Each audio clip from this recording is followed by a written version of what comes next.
warahmatullahi wabarakatuh. Selamat malam teman-teman. Jumpa lagi dengan kami Tabir Saham. Pada kesempatan kali ini kami akan membahas tentang salah satu saham teknologi teman-teman, yaitu saham MTDL teman-teman. Terus juga ada sedikit ulasan tentang portofolio saya tentang saham MTDL dan BRMS. Alhamdulillah malam hari ini sudah beggar teman-teman. Sebelum kita mulai, please tekan tombol like dan subscribe teman-teman. Dan juga video ini bersifat disclaimer on, tidak ada paksaan untuk membeli atau menjual saham ini, kembali kepada kita masing-masing teman-teman. Bisa kita lihat teman-teman, MTDL ini merupakan salah satu anak dari PT Ciputra Corpora teman-teman, yang bergerak di bidang distribusi hardware dan software dan juga solusi IT provider teman-teman. Terus bisa kita lihat PT Ciputra ini mempunyai saham 35,8%. Terus juga Media Lingki sebesar 16% teman-teman. Sukamto Bujung sebesar 7% dan DBS Singapura 5,7% teman-teman. Sedangkan saham yang beredar di masyarakat sebesar 34% teman-teman. Bisa kita lihat dari Board of Komisaris dan Board of Directornya teman-teman, masih ada anak dari Ciputra teman-teman. Ya, ini juga bisa kita lihat wilayah operasi atau kantor cabang dari PT Metro Data teman-teman. Bisa kita lihat di Sumatera, di Jawa, Kalimantan, Sulawesi, dan Denpasar teman-teman. Terus juga tetapi di Papua dan Maluku belum ada nih teman-teman. Mudah-mudahan next time Metro dapat membuka cabang di sana teman-teman. Ya, main course bisnis dari PT Metro Data ini adalah hardware dan software teman-teman. Bisa kita lihat di PC atau komputer dan laptop juga teman-teman. Metro Data ini memegang beberapa merek seperti Acer, Asus, Intel, HP, dan Apple dan Fujitsu teman-teman. Begitu juga dengan printer, ada merek HP, Acer. Selain itu juga ada memegang smartphone teman-teman, seperti Asus, Vivo, Infinix, Lenovo, dan Samsung teman-teman. Terus juga ada gaming dan aksesorisnya dan audio visual elektrik. Bisa kita lihat dari sini teman-teman, mereka memegang beberapa merek untuk didistribusikan ke customer Indonesia teman-teman. Selain main course bisnis dari distributor penjualan software dan hardware teman-teman, Metro Data sekarang juga mempunyai bisnis di bidang solution dan consulting bisnis, digital solution provider teman-teman. Terus terakhir kita dengar dia sudah telah mendapatkan dari cloud dari Google, terus juga membangun big data, rencana akan membangun startup juga teman-teman. Ya, semoga semakin berkembang Metro Data ini teman-teman. Bisa kita lihat dari sini jenis-jenis usaha mereka di bidang digital solution provider teman-teman. Terus bisa kita lihat dari sini grafik revenue dari Metro Data ini teman-teman, dari tahun ke tahun, dari 2010 sampai 2019 terakhir ini mengalami peningkatan yang signifikan teman-teman, dari 3 miliar menjadi 15 triliun teman-teman.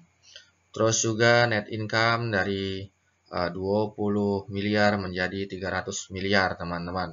Dan market capitalnya meningkat dari 200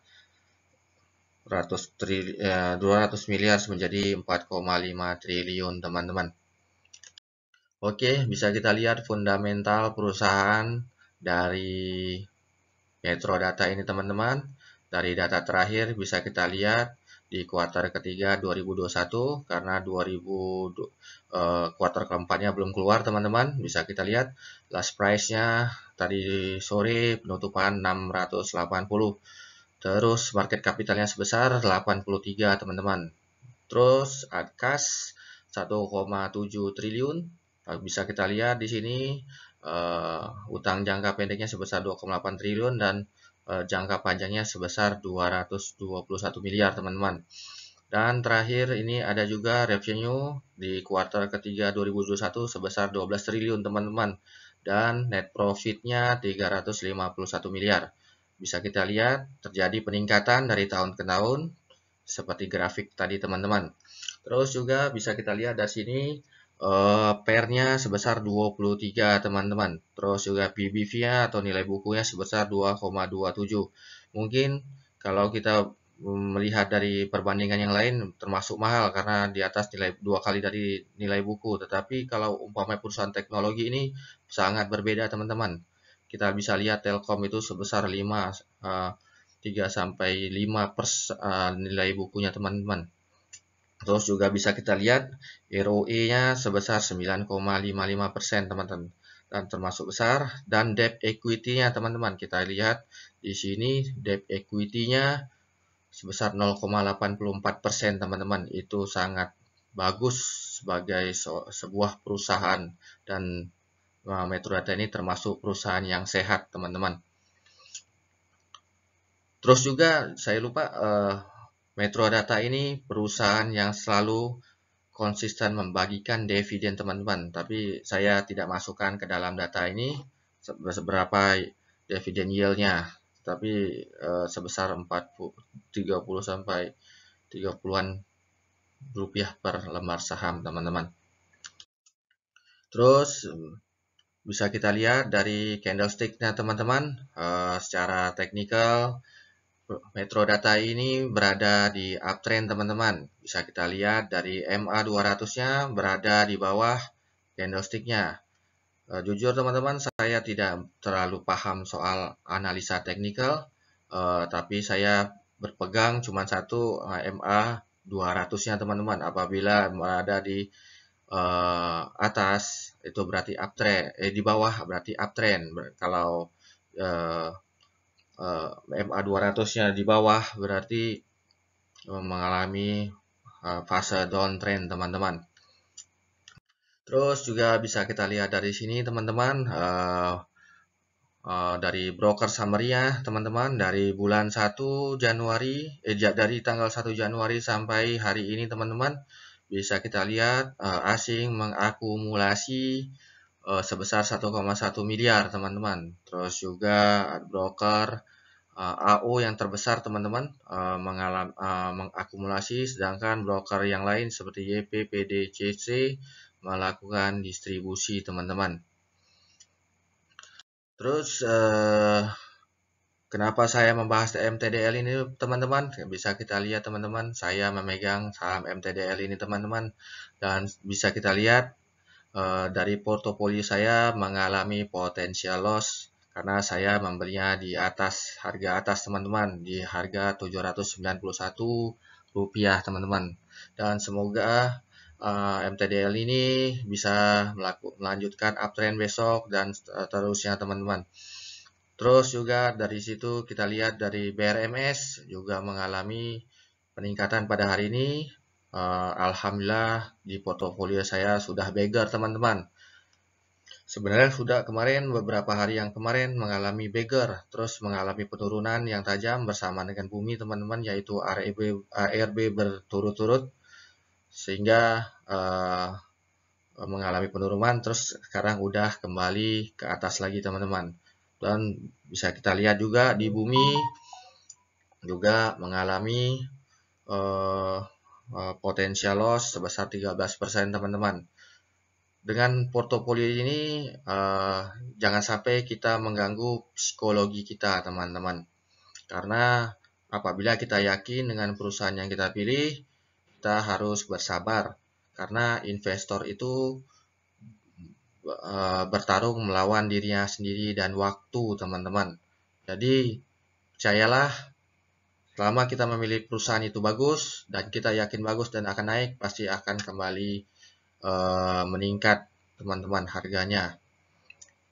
Terus terakhir yaitu MTDL, perusahaan yang sangat bagus menurut saya teman-teman. Bisa layak kita pertimbangkan secara jangka pendek, menengah, dan panjang. Karena secara fundamental kita bisa lihat sebelumnya sangat bagus, dari yang kecil, revenue selalu bertumbuh year on years, terus juga net profitnya juga bertumbuh year of years, teman-teman. Terus ada juga broker summary asing mengakumulasi teman-teman. Dan juga secara teknikal masih berada di atas garis MA 200, berarti saham ini masih uptrend teman-teman. Dan terakhir juga tetap bersabar teman-teman, walaupun portofolio kita ada potensial loss, selama kita tidak cut loss dan perusahaan itu tidak bangkrut, kita masih aman teman-teman. Semoga video ini sangat bermanfaat buat kita semua. Mohon maaf kalau ada kata-kata yang salah teman-teman. Mungkin itu aja dari saya. Assalamualaikum warahmatullahi wabarakatuh.